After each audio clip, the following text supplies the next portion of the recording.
যে আল্লাহ পৃথিবী বানাইল, যে আল্লাহ দুনিয়া বানাইল, পরকাল বানাইল, যে যেটার মালিক, সেই মালিকে বলতেছে দুনিয়া কোন শান্তির জায়গা নয়, দুনিয়া চিরস্থায়ী নয়, দুনিয়ার নিয়ামত কোন নিয়ামত নয়, এর থেকে কোটি গুণ নিয়ামত আমি আল্লাহ তোর জন্য পরকালে রাখছি। দুনিয়ার যত বড় বাদশাহী হন, কিন্তু যখন অস্থায়ী কথা হয় না। আর রব্বে কারীম বলে বান্দা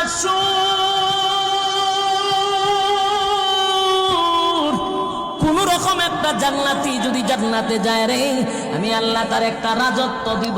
এই রাজত্বটা হবে এই পৃথিবীর 10টা পৃথিবীর সমান। জুড়ে কোন সুবহান। একটা জবান বন্ধ রাখবেন, আল্লাহু আকবার।